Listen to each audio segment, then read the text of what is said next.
গত পরশু গাজীপুরে আমাদের একজন কলম শহীদ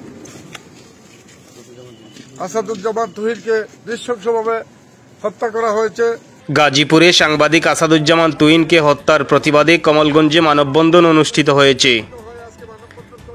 সাংবাদিক আসাদুজ্জামান তুহিনকে প্রকাশ্য নৃশংসভাবে হত্যার প্রতিবাদ ও ঘটনায় জড়িতদের দৃষ্টান্তমূলক শাস্তির দাবি জানিয়ে মৌলভীবাজার জেলা কমলগঞ্জে মানববন্ধন অনুষ্ঠিত হয়।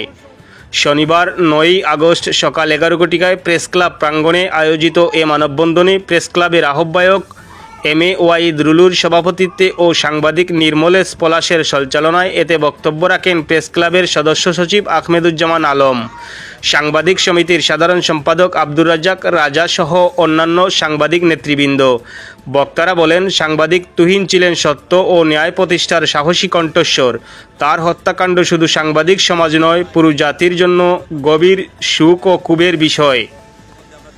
তারা অবিলম্বে হত্যাকারীদের গ্রেফতার করে দৃষ্টান্তমূলক শাস্তি নিশ্চিত করার পাশাপাশি দেশের সকল সাংবাদিকের নিরাপত্তা নিশ্চিত করতে রাষ্ট্রীয় পর্যায়ে কার্যকর পদক্ষেপ নেওয়ার দাবি জানান।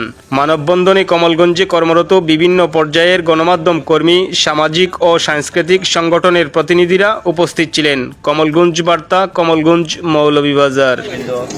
আপনারা জানেন, গাজীপুরে দৈনিক প্রতিদিনের কাগজ পত্রিকার স্টাফ রিপোর্টার মোহাম্মদ আসাদুজ্জামান তুহিনকে নৃশংসভাবে প্রকাশ্য দিবালোকে হত্যা করে দুর্বৃত্তরা।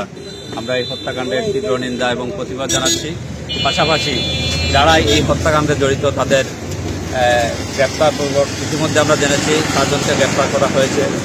তাদের দৃষ্টান্তমূলক শাস্তি নিশ্চিত করাও এই প্রত্যাশা আমি করি এবং আমরা আইন শৃঙ্খলা বাহিনী দৃষ্টি আকর্ষণ করে বলতে চাই, আপনারা যথাযথ দায়িত্ব পালন করেন, সাংবাদিকদের নিরাপত্তা নিশ্চিতে আপনারা কাজ করবেন এই আশা এবং প্রত্যাশা ব্যক্ত করে আমি আমার বক্তব্য শেষ করছি। আসসালামু আলাইকুম।